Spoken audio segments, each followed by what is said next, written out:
नमस्कार मित्रों। आज एक बार फिर मैं आपको स्वामी विवेकानंद के विचारों से जोड़ने आई हूँ। स्वामी विवेकानंद ने मेरा जीवन तथा ध्येय के नाम से एक भाषण दिया था 27 जनवरी 1900 ईस्वी में पासाडेना कैलिफोर्निया के शेक्सपियर क्लब में। इसमें भारत के दुखी मनुष्यों की वेदना से विह्वल उस महात्मा के हृदय का खोलता हुआ चित्र है। इसमें प्रस्तुत है उसका उपचार, जिसके आधार पे वे मातृभूमि को पुनः अतीत यश पर ले जाना चाहते थे। और यही एकमात्र ऐसा अवसर था जब उन्होंने जनता के समक्ष अपनी बात रखी, अपने आंतरिक संघर्ष और वेदना को प्रस्तुत किया। तो आइए मित्रों, सुनते हैं उनका व्याख्यान। देवियों और सज्जनों, आज प्रातः काल का विषय वेदांत दर्शन का था, किंतु रोचक होते हुए भी यह विषय बहुत विशाल और कुछ रूखा सा है। अभी अभी आपके अध्यक्ष महोदय एवं अन्य देवियों सज्जनों ने मुझसे अनुरोध किया है कि मैं अपने कार्य के बारे में उनसे कुछ निवेदन करूं। यह आप लोगों में से कुछ को भले ही रुचिकर जान पड़े, किंतु मेरे लिए वैसा नहीं है। सच पूछिए तो मैं स्वयं समझ नहीं पाता कि उसका वर्णन किस प्रकार करूं, क्योंकि अपने जीवन में इस विषय पर बोलने का यह मेरा पहला अवसर है। अपने ढंग से जो कुछ भी मैं करता रहा हूँ उसको समझाने के लिए मैं आपको कल्पना के द्वारा ही भारत ले जा सकता हूँ। विषय के सभी ब्यौरों और सूक्ष्म विवरणों में जाने का समय भी नहीं है, और न एक विदेशी जाति की सभी जटिलताओं को इतने कम समय में समझ पाना आपके लिए संभव होगा। इतना कहना ही पर्याप्त होगा कि मैं कम से कम भारत की एक लघु रूपरेखा आपके सम्मुख प्रस्तुत करने का प्रयास करूंगा। भारत खंडहरों में ढेर हुई पड़ी एक विशाल इमारत के सदृश है। पहले देखने पर आशा की कोई किरण नहीं मिलती। वह एक विगत और भग्न अवशिष्ट राष्ट्र है। पर रुकिए, थोड़ा रुकिए, रुक कर देखिए, आपको जान पड़ेगा कि इनके पड़े कुछ और भी है। सत्य यह है कि वह तत्व, वह आदर्श मनुष्य जिसकी बाह्य व्यंजना मात्र है, जब तक कुंठित अथवा नष्ट भ्रष्ट नहीं हो जाता, तब तक मनुष्य भी निर्जीव नहीं होता। तब तक उसके लिए आशा भी अस्त नहीं होती। यदि तुम्हारे कोट को कोई 20 बार चुरा ले तो क्या उससे तुम्हारा अस्तित्व नष्ट हो जाएगा? नहीं, तुम नया कोट बनवा लोगे। कोट तुम्हारा अनिवार्य अंग नहीं है। सारांश यही है कि यदि किसी धनी व्यक्ति की चोरी हो जाए तो उसकी जीवन शक्ति का अंत नहीं होता, उसे मृत्यु नहीं कहा जा सकता। मनुष्य तो जीता रहेगा, सिर्फ धन की हानि होगी। इस सिद्धांत के आधार पर खड़े होकर आओ हम अवलोकन करें और देखें कि अब भारत की राजनीतिक शक्ति समाप्त पर है। आज वह दास्तां में बंधी हुई एक जाति है। अपने ही प्रशासन में भारतीयों की कोई आवाज नहीं है, उनका कोई स्थान नहीं है। वे हैं केवल 30 करोड़ गुलाम और कुछ भी नहीं। भारतवासी की औसत आय 1.5 रुपया प्रति मास है। अधिकांश जन समुदाय की जीवनचर्या उपवासों की कहानी है, और जरा सी आय कम होने पर लाखों लोग काल के गाल में चले जाते हैं। अकाल का अर्थ है मृत्यु। इसलिए जब मेरी दृष्टि उस ओर जाती है तो मुझे दिखाई पड़ता है नाश, असाध्य नाश। पर हमें यह भी पता है कि हिंदू जाति ने भी कभी धन को श्रेय नहीं माना। धन उन्हें खूब प्राप्त हुआ, दूसरे राष्ट्रों से कहीं अधिक धन उन्हें मिला, पर हिंदू जाति ने धन को कभी श्रेय नहीं दिया। युगों तक भारत शक्तिशाली बना रहा, पर तो भी शक्ति उसका श्रेय नहीं बनी। कभी उसने अपनी शक्ति का उपयोग या कहें दुरुपयोग अपने देश के बाहर किसी पर विजय प्राप्त करने में नहीं किया। वह अपनी सीमाओं से संतुष्ट रहा, इसलिए उसने कभी किसी से युद्ध नहीं किया। उसने कभी साम्राज्यवादी गौरव को महत्व नहीं दिया। धन और शक्ति इस जाति के आदर्श कभी न बन सके। तो फिर उसका मार्ग उचित था अथवा अनुचित, यहाँ यह प्रश्न नहीं है, बल्कि बात यह है कि यही एक राष्ट्र है, यही मानव वंशों में एक ऐसी जाति है जिसने श्रद्धा पूर्वक सदैव यही विश्वास किया कि यह जीवन वास्तविक नहीं, सत्य तो ईश्वर है, और दुख और सुख में उसी को पकड़े रहे। अपने अधः पतन के बीच भी उसने धर्म को प्रथम स्थान दिया है। हिंदू का खाना धार्मिक, उसका पीना धार्मिक, उसकी नींद धार्मिक, उसकी चाल ढाल धार्मिक, उसके विवाह आदि धार्मिक, यहाँ तक कि उसकी चोरी करने की प्रेरणा भी धार्मिक होती है। क्या तुमने कहीं और भी ऐसा देश देखा है? यदि वहाँ एक डाकुओं के गिरोह की जरूरत होगी तो उसका नेता एक धार्मिक तत्व गढ़कर उसका प्रचार करेगा, उसकी कुछ खोखली सी आध्यात्मिक पृष्ठभूमि रचेगा और फिर उद्घोष करेगा कि परमात्मा तक पहुंचने का यही सबसे सुस्पष्ट और शीघ्रगामी मार्ग है। तभी लोग उसके अनुचर बनेंगे, अन्यथा नहीं। इसका एक ही कारण है और वह यह है कि इस जाति की सजीवता, इस देश का ध्येय धर्म है, और चूंकि धर्म पर कभी आघात नहीं हुआ, अतः यह जाति जीवित है। रोम की ओर देखो, रोम का ध्येय था साम्राज्य लिप्सा, शक्ति विस्तार, और ज्यों ही उस पर आघात हुआ कि रोम छिन्न भिन्न हो गया, विलीन हो गया। यूनान की प्रेरणा थी बुद्धि, जो ही उस पर आघात हुआ कि यूनान की इतिश्री हो गई। और वर्तमान युग में स्पेन इत्यादि वर्तमान देशों का भी यही हाल हुआ है। हर एक राष्ट्र का विश्व के लिए एक ध्येय होता है, और जब तक वह ध्येय आक्रांत नहीं होता तब तक राष्ट्र जीवित रहता है, चाहे जो संकट क्यों न आए। परंतु जो ही वह ध्येय नष्ट हुआ कि राष्ट्र भी ढह जाता है। भारत की वह सजीवता अभी भी आक्रांत नहीं हुई है, उसने उसका त्याग नहीं किया है, वह आज भी बलशाली है। अंधविश्वासों के बावजूद वहाँ भयानक अंधविश्वास है, उनमें से कुछ बेहद जघन्य और घृणास्पद हैं। चिंता न करो, पर राष्ट्रीय जीवन धारा, जाति का ध्येय अब भी जीवित है। भारतीय राष्ट्र कभी बलशाली, दूसरों को पराजित करने वाला राष्ट्र नहीं बनेगा, कभी नहीं। वह कभी भी राजनीतिक शक्ति नहीं बन सकेगा, ऐसी शक्ति बनना उसका व्यवसाय नहीं। राष्ट्रों की संगति में भारत इस प्रकार का स्वर कभी नहीं दे सकेगा। पर आखिर भारत का स्वर होगा क्या? वह स्वर होगा ईश्वर, केवल ईश्वर का। भारत उससे कठोर मृत्यु की तरह चिपटा हुआ है, इसलिए वहां अभी आशा है। अतः इस विश्लेषण के बाद यह निष्कर्ष निकलता है कि ये तमाम विभीषिकाएं, ये सारे दैन्य, दारिद्र्य और दुख विशेष महत्व के नहीं। भारत पुरुष अब भी जीवित है और इसलिए आशा है। वहाँ सारे देश में तुमको धार्मिक क्रियाशीलता का बाहुल्य दिखाई पड़ेगा। मुझे ऐसा एक भी वर्ष याद नहीं जबकि भारत में अनेक नवीन संप्रदाय उत्पन्न ना हुए हों। जितनी ही उद्दाम धारा होगी उतने ही उसमें भंवर और चक्र उत्पन्न होंगे, यह तो स्वाभाविक है। इन संप्रदायों को क्षय का सूचक नहीं समझा जा सकता, वे जीवन के चिन्ह हैं। होने दो इन संप्रदायों की संख्या में वृद्धि, इतनी वृद्धि कि हम में से प्रत्येक व्यक्ति एक संप्रदाय हो जाए।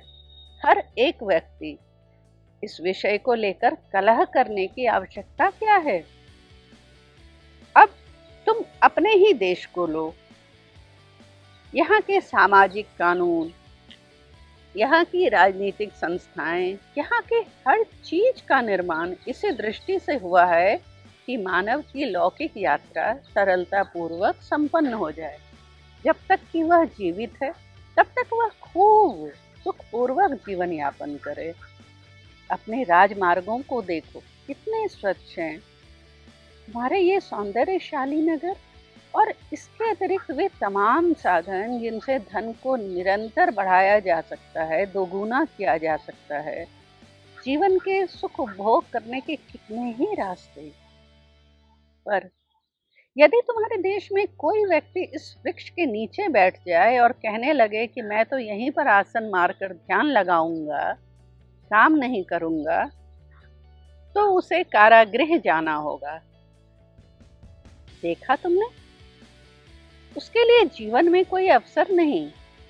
मनुष्य तभी इस समाज में रह सकता है जबकि वह समाज की बात में एक रस होकर काम किया करे। प्रस्तुत जीवन में आनंद उपभोग की इस घुड़दौड़ में हर एक आदमी को शामिल होना ही पड़ता है, अन्यथा वह मर जाता है। अब हम जरा भारत की ओर चलें।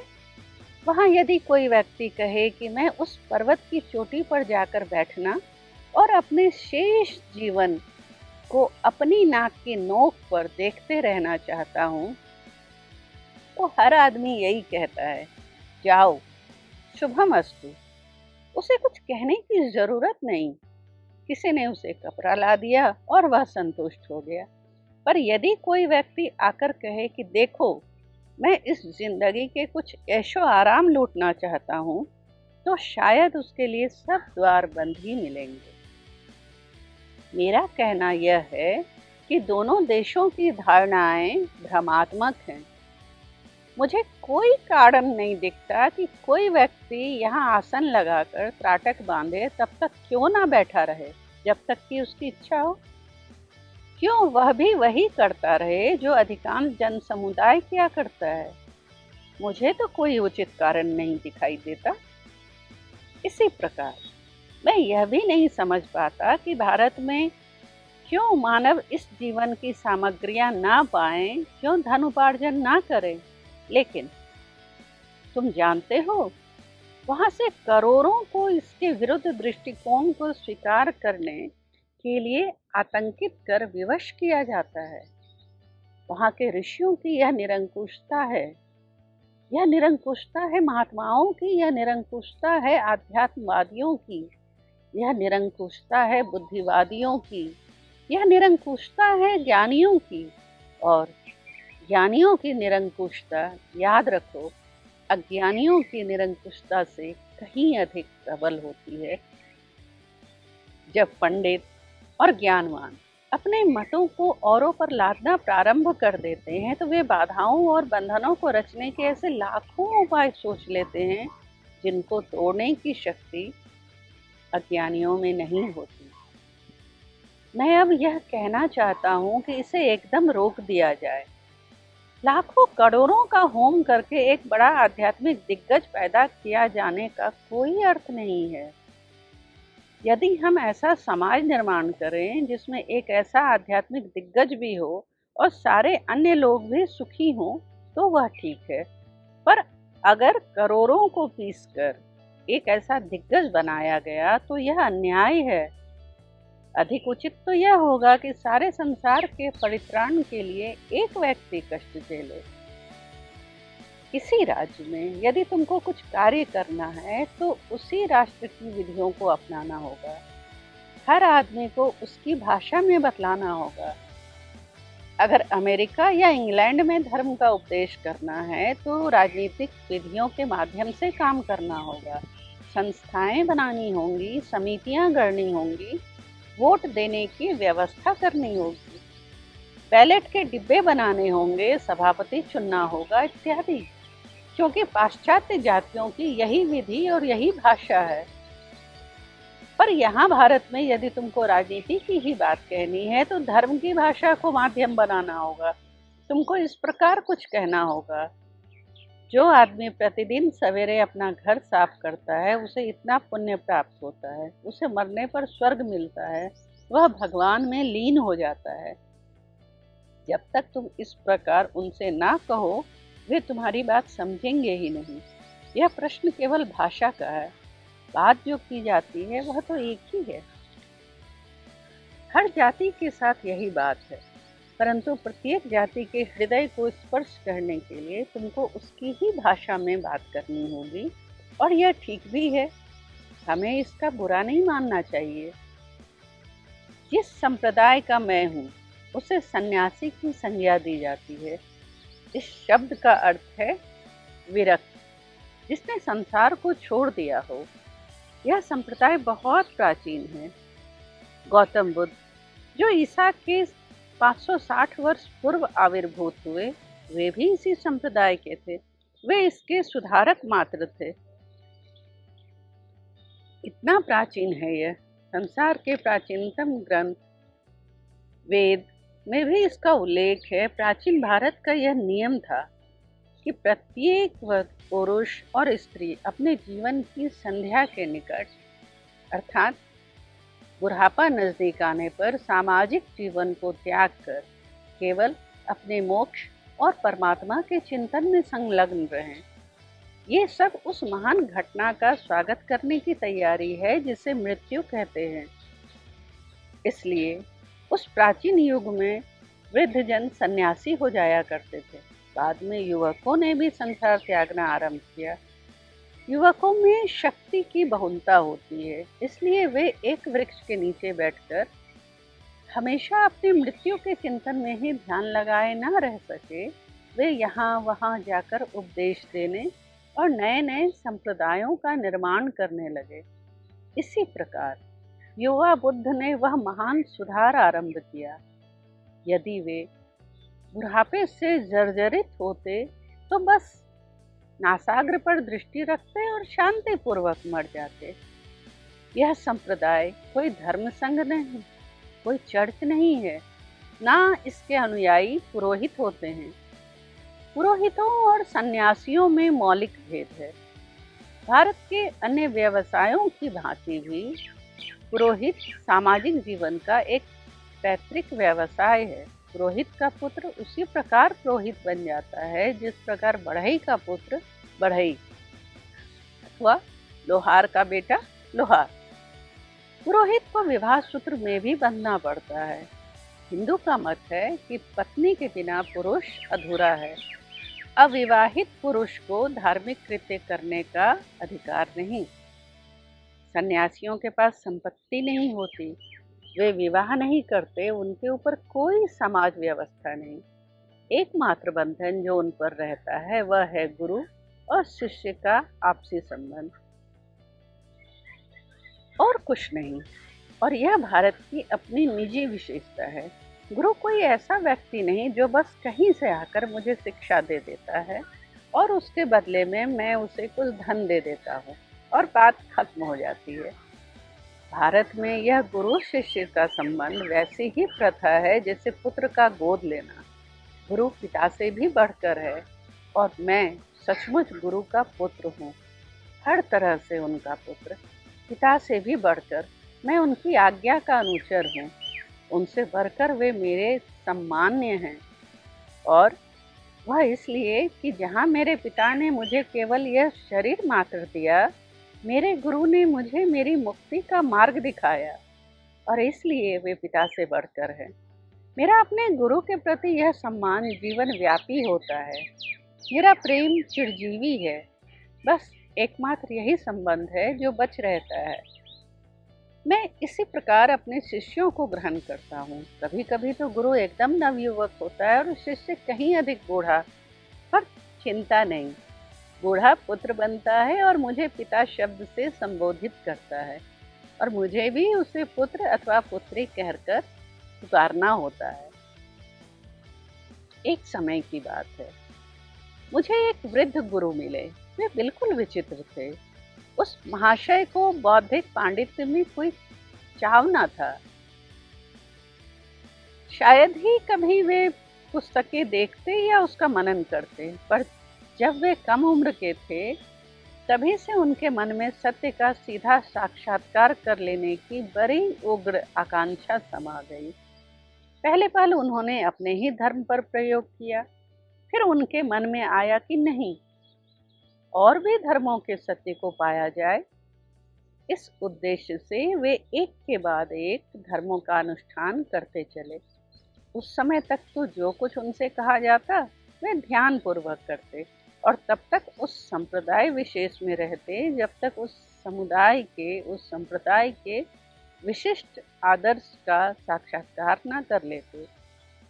फिर कुछ वर्षों के बाद दूसरे संप्रदाय की साधना में लग जाते। जब वे सारे संप्रदायों का अनुभव कर चुके, तब वे इस निष्कर्ष पर पहुंचे कि ये सभी अच्छे हैं, ये सभी ठीक हैं। किसी भी संप्रदाय में वे दोष न देख सके। हर संप्रदाय एक ऐसा मार्ग है जिससे लोग एक निश्चित केंद्र तक ही पहुंचता है। और तब उन्होंने यह घोषणा की, यह कितने गौरव की बात है कि यहाँ इतने अधिक मार्ग हैं, क्योंकि यदि केवल एक ही मार्ग होता तो शायद वह केवल एक ही व्यक्ति के अनुकूल होता है। इतने अधिक मार्ग होने से हर एक व्यक्ति को सत्य तक पहुंच सकने का अधिक से अधिक अवसर सुलभ है। यदि मैं एक भाषा के माध्यम से नहीं सीख सकता तो मुझे दूसरी भाषा आजमानी चाहिए। और इस तरह उन्होंने प्रत्येक धर्म को अपना आशीष किया। मैं जिन विचारों का संदेश देना चाहता हूँ वे सब उन्हीं विचारों को प्रतिध्वनित करने की मेरी अपनी कोशिश है। इसमें मेरा अपना निजी मौलिक विचार कोई भी नहीं। हाँ, जो कुछ असत्य अथवा बुरा है वह अवश्य मेरा है, पर हर ऐसा शब्द जिसे मैं आपके सामने कहता हूँ और जो सत्य एवं शुभ है, केवल उन्हीं की वाणी को झंकार देने का प्रयत्न मात्र है। प्रोफेसर मैक्स मूलर द्वारा लिखित उनके जीवन चरित्र को आप पढ़ें। बस उन्हीं के चरणों में मुझे ये विचार प्राप्त हुए। मेरे साथ और भी अनेक नवयुवक थे, मैं केवल बालक ही था। मेरी उम्र रही होगी यही कुछ 16 वर्ष की। कुछ और तो मुझसे भी छोटे थे और कुछ बड़े भी थे। लगभग 1 दर्जन होंगे हम सब, और हम सब ने बैठकर यह निश्चय किया कि हमें इस आदर्श का प्रचार प्रसार करना है। और चल पड़े हम लोग, न केवल उस आदर्श का प्रसार करने के लिए बल्कि उसे और भी व्यावहारिक रूप देने के लिए। यानी हमें यह दिखलाना था कि हिंदुओं की आध्यात्मिकता, बौद्धों की जीव दया, ईसाइयों की क्रियाशीलता एवं मुस्लिमों का बंधुत्व, और ये सब अपने व्यावहारिक जीवन के माध्यम के द्वारा। हमने निश्चय किया हम एक सार्वभौम धर्म का निर्माण करेंगे। अभी और यहीं, हम रुकेंगे नहीं। मित्रों, इस व्याख्यान का पहला अंश यहीं तक। अगली कड़ी में आगे चर्चा की जाएगी। तब तक के लिए शुभ विदाई।